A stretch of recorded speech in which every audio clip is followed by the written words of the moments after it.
A paz de Cristo para a sua vida. Sejam todos muito bem-vindos ao canal Fala Denão e a página Denis Pereira.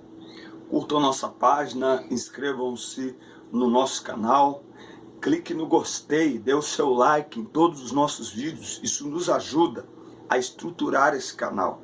O canal Fala Denão é destinado especificamente à propagação da palavra de Deus. Eu sou Denis Pereira, mais conhecido como Denão, trabalhando com jovens e adolescentes há mais de 20 anos, liderando, lecionando na escola dominical, pregando a palavra de Deus, ministrando palestras, também como pai. Eu sou casado há 18 anos com a irmã Luciana e tenho a Júlia de 16 anos e o Abner de 12. Então eu estou super envolvido com este universo de jovens e adolescentes. E sou amante da palavra de Deus e da escola dominical, a maior escola teológica do mundo. E nós estamos aqui para a pré-aula da lição 6 da classe de adolescentes do primeiro trimestre de 2016.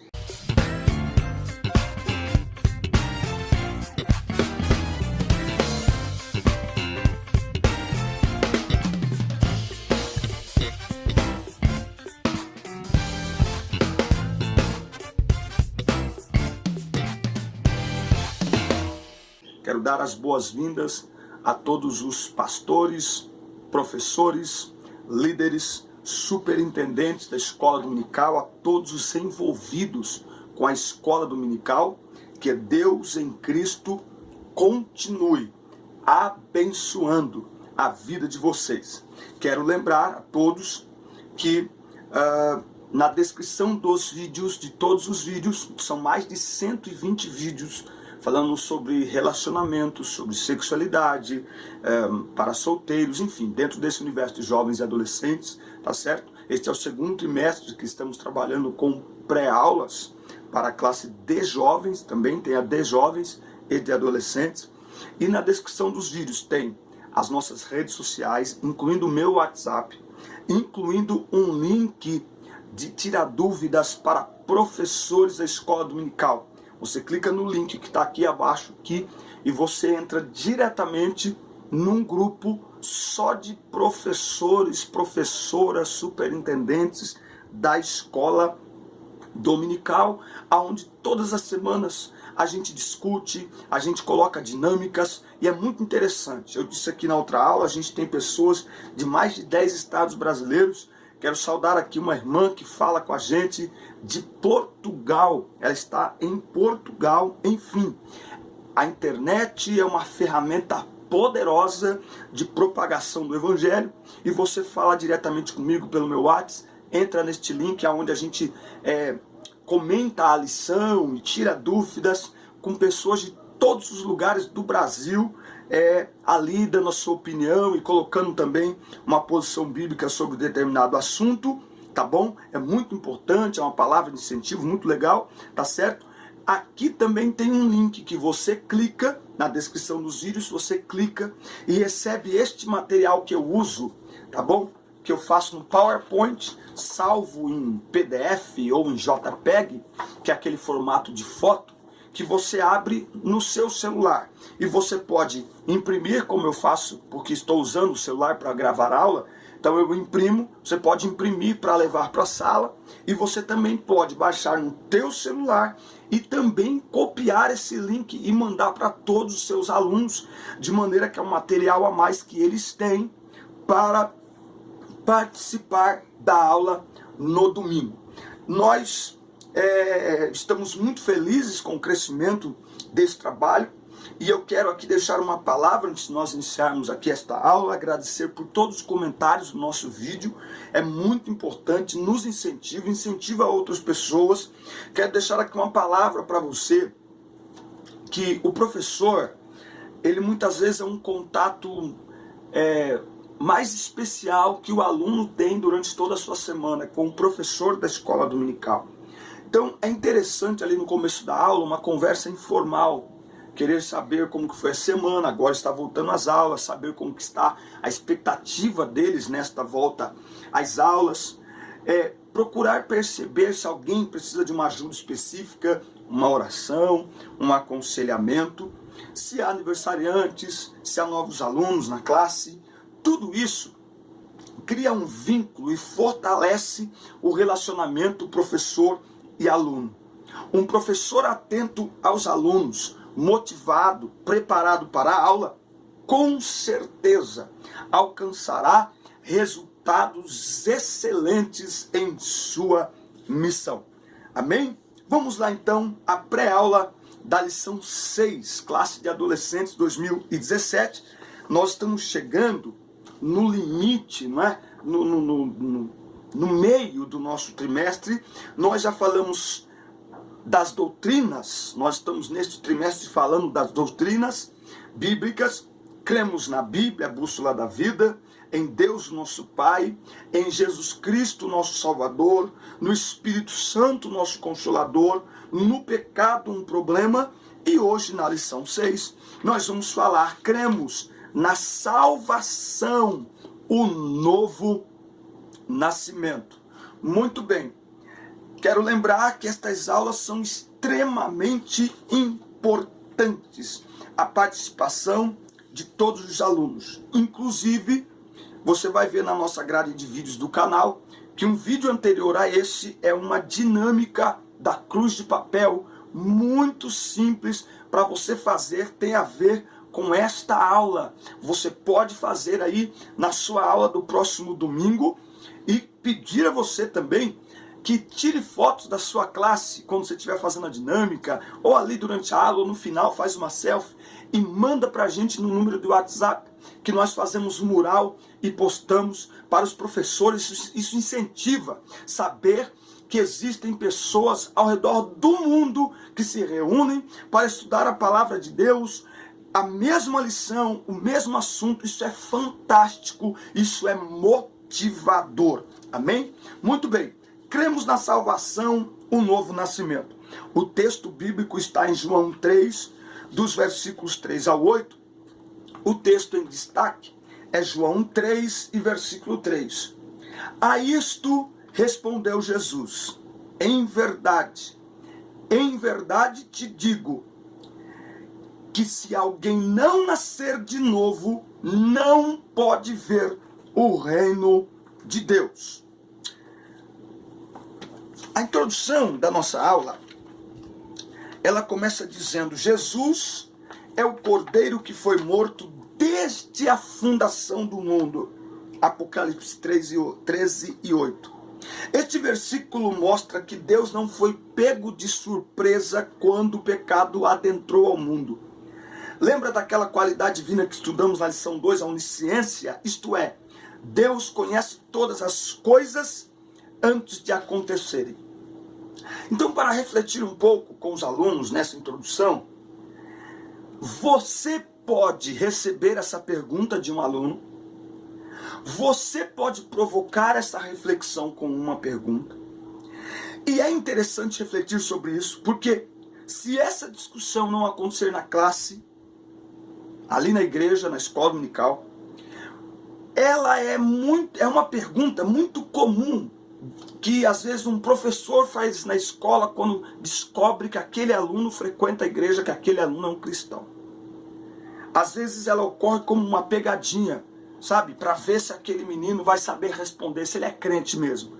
Então, essa reflexão, ela nos ajuda a discutir e a interagir com os alunos e também a prepará-los para que, caso venham a ser questionados num ambiente fora da igreja, eles saibam responder. Qual é esta pergunta? Se Deus sabe de todas as coisas, nós vimos isso aqui na introdução aqui da lição, aqui na revista, Deus é onisciente. Se Deus sabe de todas as coisas, ele sabia que o homem ia pecar, certo? Claro. Então, porque mesmo sabendo que o homem ia pecar, ele criou o homem. Então vamos ver que Deus é onisciente? Isaías, capítulo 46, versículo 9 e o versículo 10. Lembrai das coisas passadas da antiguidade, que eu sou Deus e não há outro, eu sou Deus e não há outro semelhante a mim, que desde o princípio anuncio o que há de acontecer, e desde a antiguidade as coisas que ainda não sucederam. Então Deus é onisciente, Ele sabe de tudo que vai acontecer antes que aconteçam. Então, primeira coisa, Ele sabia que o homem ia pecar.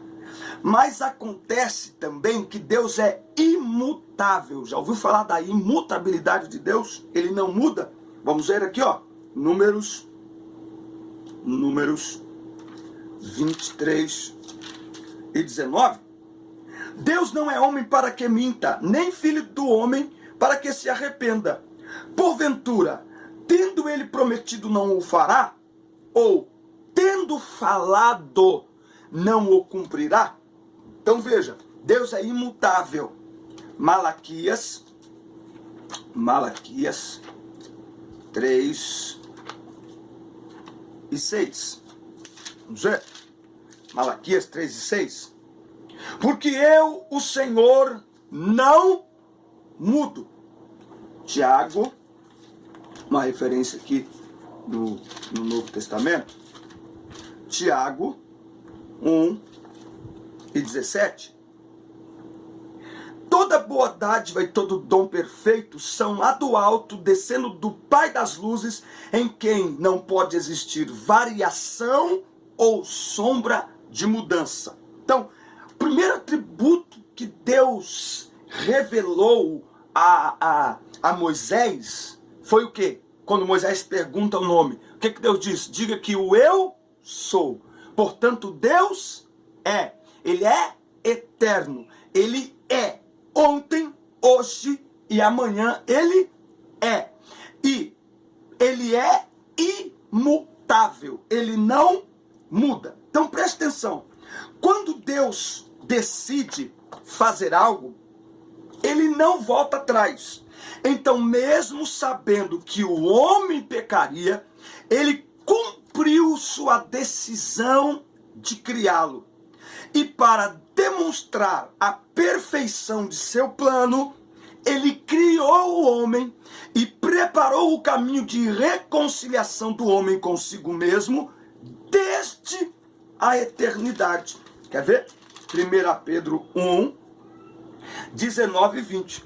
Mas pelo precioso sangue, como de cordeiro sem defeito, sem mácula, o sangue de Cristo, conhecido com efeito, antes da fundação do mundo, porém manifestado no fim dos tempos, por amor de vós. E vamos ver aqui, ó, Apocalipse 13, 8, que a referência está na lição. E adorá-la-ão todos que habitam sobre a terra, aqueles cujos nomes não foram escritos no livro da vida do Cordeiro que foi morto desde a fundação do mundo. Portanto, a criação, mesmo Deus sabendo que o homem é pecar, mas a criação não é um projeto falido, fracassado, mas muito bem sucedido, pois a salvação foi planejada antes da materialização da criação. Traduzindo, antes de dizer aqui em Gênesis, capítulo 1, versículo 3, haja luz, ele disse, 1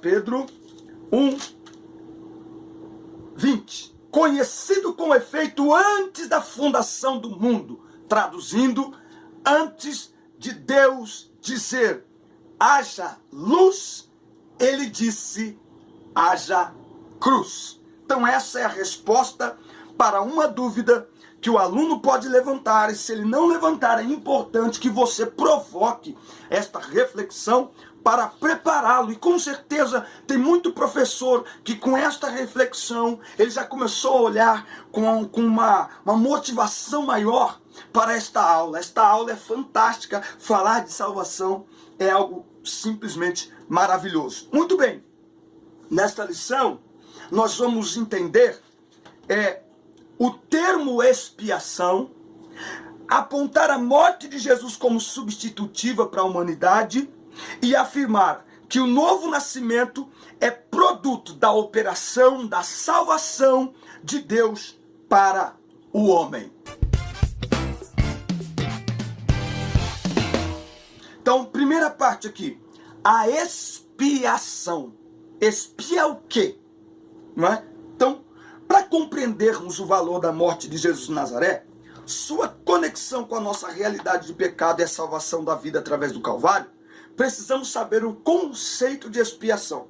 Segundo o dicionário bíblico Wycliffe, a ideia básica da expiação está ligada à reparação de um mal, à satisfação das exigências da justiça por meio do pagamento de uma penalidade. Logo, a expiação é o sacrifício cuja finalidade é a de reparar os pecados da pessoa, ora cometidos. Tá? Então, ele vai continuar falando e ele vai dizer aqui, ó, a expiação é o sacrifício que Jesus fez para que pudéssemos vencer o pecado e a morte. O sacrifício expiatório de Jesus teve lugar no jardim do Getsemane e na cruz do Calvário. Ele pagou o preço por nossos pecados, tomou sobre si a morte e ressuscitou. A expiação é a suprema expressão do amor do Pai Celestial e de Jesus Cristo. Gostaria aqui de sugerir, eu estou postando essa aula na terça, eu gostaria de sugerir que assim que você assistir essa aula, compartilhe em todos os grupos que você tem do WhatsApp, posta na tua página. Isso aqui é palavra de Deus, palavra pura, evangelho puro isso aqui. E gostaria que você mandasse um comunicado aos seus alunos para que eles pesquisem o significado de expiação e tragam na próxima aula para você um resumo sobre o que significa expiação. Isso vai trazer uma interação dentro da aula. Eles podem trazer escritos, eles podem ter ali 1 minuto, 1 minuto e meio cada um, dependendo do tamanho da turma, para definirem para eles o que eles entenderam, o que eles pesquisaram sobre o que é a expiação. É uma forma excelente de levar os alunos a pegarem na revista ou a pensarem, pesquisarem o assunto que vai ser tratado, não na hora da aula, mas antes da aula. E é uma maneira de interagir também com eles. Então, é uma sugestão que os alunos façam uma pesquisa sobre o termo, o significado de expiação. No Antigo Testamento, animais eram oferecidos para expiar o pecado dos homens. Lembra? No Antigo Testamento? Carneiro, enfim.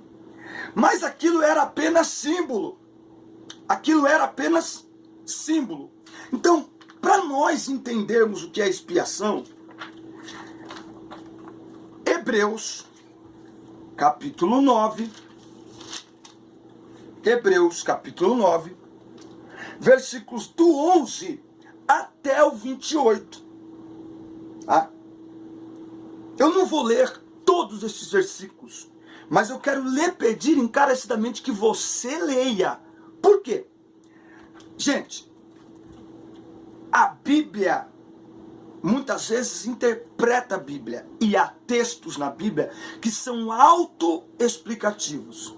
Se você não tiver nenhuma outra fonte de pesquisa, nenhum dicionário, nenhuma concordância, nada, mas se você parar e ler a Bíblia, você vai entender perfeitamente. Então ele começa dizendo no 11, ó: quando porém veio Cristo como sumo sacerdote dos bens realizados, mediante o maior e mais perfeito tabernáculo, não feito por mãos, quer dizer, não desta criação, não por meio de sangue de bodes e de bezerros, mas pelo seu próprio sangue, entrou no Santo dos Santos, uma vez por todas, tendo obtido eterna redenção. Portanto, se o sangue de bodes e de touros e a cinza de uma novilha, aspergidos sobre os contaminados, os santificam quanto à purificação da carne, muito mais o sangue de Cristo, que pelo Espírito eterno a si mesmo se ofereceu, sem mácula a Deus, purificará nossa consciência de obras mortas para servirmos ao Deus vivo. E você vai continuar o texto e você vai perceber que Moisés, na primeira aliança, de ano em ano, na primeira aliança, o sacerdote, o sumo sacerdote, tinha que entrar e oferecer sacrifícios por si mesmo e pelo povo, de ano em ano. Aí ele vai dizer no 24, Cristo não entrou em santuário feito por mãos, figura do verdadeiro, porém no mesmo céu para comparecer agora por nós diante de Deus, nem ainda para se oferecer a si mesmo, muitas vezes como sumo sacerdote cada ano entra no Santo dos Santos com sangue alheio. Ora, neste caso, seria necessário que ele tivesse sofrido muitas vezes desde a fundação do mundo. Agora, porém, ao se cumprirem os tempos, se manifestou uma vez por todas para aniquilar pelo sacrifício de si mesmo o pecado. E assim como aos homens está ordenado morrerem uma só vez, vindo depois disto o juízo, assim também Cristo, tendo se oferecido uma vez para sempre para tirar os pecados de muitos, aparecerá segunda vez sem pecado aos que aguardam a salvação. Isso é fantástico. O sumo sacerdote entrava de ano em ano num tabernáculo feito por mãos humanas, oferecia sangue de animais, mas Cristo entrou no Santo dos Santos e ofereceu-se a si mesmo uma vez por todos para expiar, para pagar, para reparar o pecado do homem. Qual é a diferença, portanto, da expiação no Antigo Testamento e da expiação no Novo Testamento? Hebreus 10, versículo 3 e 4. Olha só. No 3 e 4 vai dizer, olha, entretanto, nesses sacrifícios faz-se recordação de pecados todos os anos, porque é impossível que o sangue de touros e de bodes remova pecados. Tá? Então, o que era feito era uma sombra, não removia pecado. Qual é a diferença então agora em Cristo? Versículo 12. Jesus, porém, tendo oferecido para sempre um único sacrifício pelos pecados, assentou-se à destra de Deus. Nós não lemos na Bíblia, olha, o sangue do bezerro te purifica de todo pecado, não. Mas 1 João 1,7 diz, mas o sangue de Jesus Cristo, seu Filho, nos purifica de todo o pecado. Então a diferença é essa. Lá no Antigo Testamento era de ano em ano. Agora no Novo Testamento é uma vez e não apenas lembra que somos pecadores, mas apaga, nos purifica de todo o pecado. O amor de Deus por nós é realmente inexplicável, pois os animais eram oferecidos, né? O animal não tem vontade, embora nenhum queira morrer, mas enfim, ele não tem raciocínio para isso. Então eles eram pegos e oferecidos. Agora, olha só os detalhes da palavra. Eu gosto da Bíblia porque ela mostra detalhes, por isso que é legal ler com atenção. Cristo se ofereceu, ele se deu, ele se entregou. Hebreus 9,14. Muito mais o sangue de Cristo que pelo Espírito Eterno a si mesmo se ofereceu. Ele diz em João, ninguém tira a minha vida, eu mesmo a dou. Ele se entregou, ele se ofereceu para expiar uma vez por todas, de maneira perfeita e completa, os pecados do homem. Portanto, isso é o que significa expiação. Finalzinho aqui desse comentário, ele diz, o Nazareno entregou voluntariamente a sua própria vida por amor ao mundo. Isso é motivo de muita alegria para todos nós. Muito bem, vamos seguindo.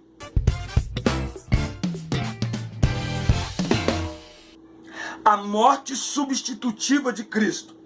No Antigo Testamento, os sacerdotes apresentavam uma série de sacrifícios para salvar o povo e a si mesmos. Aí ele vai continuar dizendo, ele vai falar de quando Salomão consagra o templo e eram tantos animais para serem oferecidos, que a Bíblia diz que até o corpo de sacerdotes e levitas que estavam aptos para oferecer sacrifício não dava conta. Eles tiveram que santificar outras pessoas para ajudarem a oferecer. Tamanho era os sacrifícios oferecidos a Deus. Você vai ver que aquilo foi feito com o coração. Você vai ver que havia uma sinceridade em adorar a Deus. E Deus vai responder aquele sacrifício. Mas passa algum tempo, o povo começa a oferecer animais sem o coração. O povo apresentava sacrifícios a Deus sem amá-lo. Participavam do culto sem reverenciá-lo, sem desejar intimidade com Deus. E Deus deseja o coração, Ele contempla o coração de cada ser humano. Sabe bem o que de fato passa pela nossa mente aqui e qual é a nossa intenção. Você quer ver só?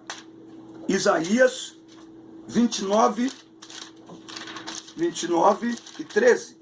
Isaías 29 e 13. Visto que esse povo se aproxima de mim e com a sua boca, com seus lábios me honra, mas o seu coração está longe de mim. O povo oferecia, mas não tinha nenhum compromisso com Deus, tá? Então, Deus enviou seu Filho para morrer por nós de uma vez por todas, a fim de que nunca mais homens e mulheres precisem de qualquer sacrifício para tirar o próprio pecado. Hebreus 9, do 11 até o 22, até o 28. É uma leitura maravilhosa.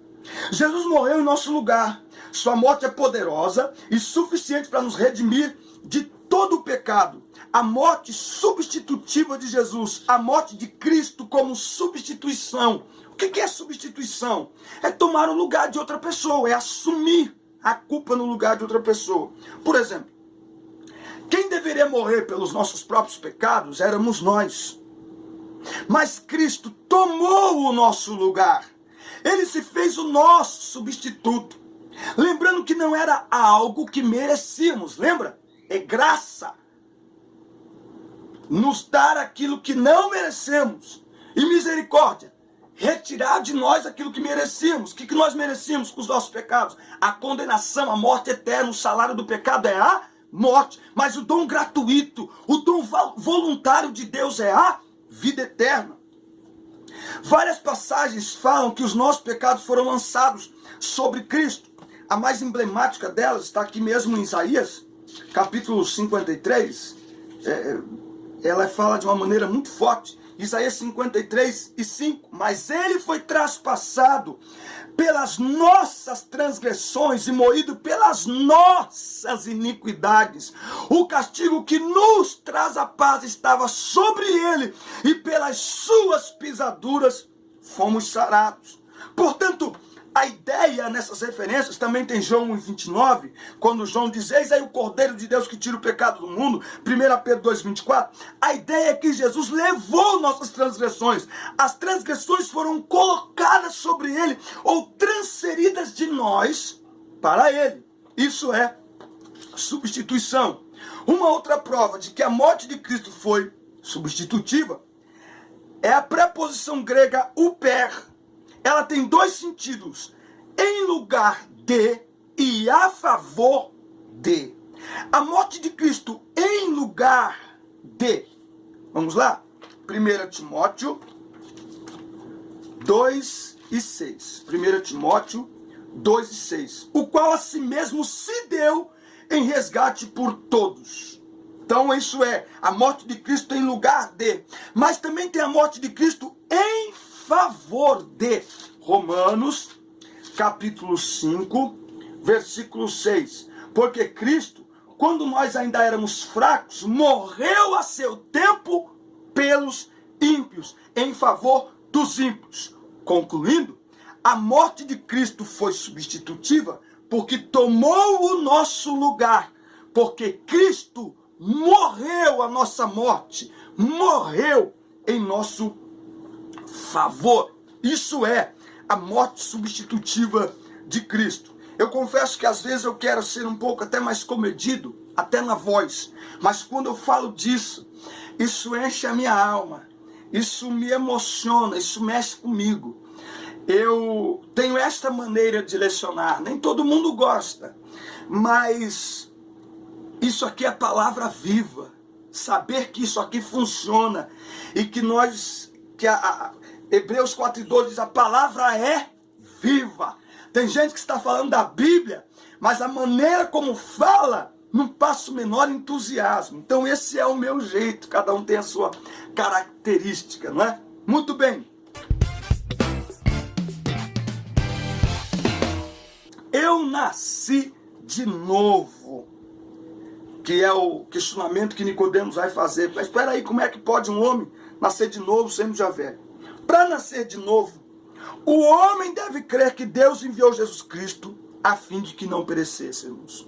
Porque Deus amou o mundo de tal maneira que deu o seu Filho unigênito para que todo aquele que nele crer não morra, mas tenha a vida eterna. O resultado dessa entrega de Deus Pai é a vida eterna a todos quantos crerem no presente de Deus. Nós passamos a ser nova criatura ou nascidos de novo quando cremos de todo o coração e com toda a nossa força e pensamento que Jesus é o Cordeiro de Deus que tira o pecado do mundo. Mediante a obra na cruz, a nossa dívida foi para sempre quitada, cancelada e anulada. Ninguém pode apresentar quaisquer acusações contra nós, porque Deus nos justificou em Cristo Jesus. Quer ver? Romanos 8:34. Quem os condenará? É Cristo Jesus quem morreu, ou antes quem ressuscitou, o qual está à direita de Deus e também intercede por nós. Quem tentará acusação contra os eleitos de Deus? É Deus quem o justifica, no versículo 33. Então, nascer de novo, preste atenção, não nos torna impecáveis, alguém que não peca, pois a velha natureza continua a existir dentro de nós, a carne. Qual a diferença? É que o velho homem vive para pecar e peca para viver. Ou seja, é dominado, controlado, escravizado pela carne. Romanos 8, versículo 5. Porque os que se inclinam para a carne cogitam das coisas da carne, mas os que se inclinam para o Espírito das coisas do Espírito. Porque o pendor da carne dá para a morte, mas o do Espírito para a vida e paz. Por isso o pendor da carne é inimizade contra Deus, pois não está sujeito à lei de Deus, nem mesmo pode estar. Portanto, os que estão na carne não podem agradar a Deus. É um pecado sistemático. O novo homem não está mais dominado pela carne. Romanos 6, versículo 11. Assim também vós, considerai-vos como mortos para o pecado, mas vivos para Deus em Cristo Jesus. Não reine, não domine, portanto, o pecado em vosso corpo mortal, de maneira que obedeçais suas paixões. Nem ofereçais cada um os membros do seu corpo ao pecado, como instrumentos de iniquidade, mas oferecei-vos a Deus como ressurretos dentre os mortos, e os vossos membros a Deus como instrumentos de justiça, porque o pecado não terá domínio sobre vós, pois não estáis debaixo da lei, e sim da graça. Então o novo homem não está mais dominado pela carne, pelo pecado. O novo homem, quando peca, tem um advogado, 1 João 2,1, filhinhos, não pequeis, mas se pecardes, tendes um advogado. O novo homem, ele é apto ao arrependimento, à confissão. O Espírito Santo convence dia após dia das falhas, dos seus pecados. Portanto, o nascer de novo tem a ver com arrependimento, ou seja, reconhecimento de uma vida de pecado, confissão e abandono do pecado como forma de viver, como hábito de vida. Eu tenho que ler aqui, ó, 1 João, quer ver, ó, 1 João, capítulo 3, olha aqui, ó, 1 João, capítulo 3, versículo 8. Aquele que pratica o pecado procede do diabo, porque o diabo vive pecando desde o princípio. Para isto se manifestou o Filho de Deus, para destruir as obras do diabo. Todo aquele que é nascido de Deus não vive na prática do pecado, pois o que permanece nele é a divina semente. Ele não pode viver pecando, porque é nascido de Deus. Por isso que nasceu de novo. Nasceste de novo, anda já com Deus. pertences ao povo que vai para o céu, tá certo? Então, por isso que eu nasci de novo, porque antes era a velha natureza que me dominava. Agora que eu nasci de novo, eu peco, porque a velha natureza ainda está presente em mim, mas ela não me domina, ela perdeu o território, o domínio sobre a minha vida, ela não me escraviza mais, porque eu nasci de novo e agora eu passo a viver de acordo com o novo nascimento. Portanto, em Cristo, a salvação é uma obra perfeita e eterna, disponível a todos os que creem. Vale a pena entender a mensagem da salvação, pois o Evangelho é boas novas de salvação. O que fazemos com a boa notícia? Nós a divulgamos, não é mesmo? Então vamos anunciar a todos que Jesus Cristo é a salvação. Amém? Essa foi então a nossa pré-aula da lição 6 da classe adolescente. Que Deus continue abençoando a vida de vocês. Que Deus continue abençoando a casa, a classe, os alunos, o ministério de vocês. Um grande abraço, fiquem na paz. Assistam, curtam, compartilhem, clique nos links. Participe do nosso fórum de tirar dúvidas no WhatsApp. Um grande abraço, bom domingo, fiquem na paz, até a próxima aula. Deus abençoe.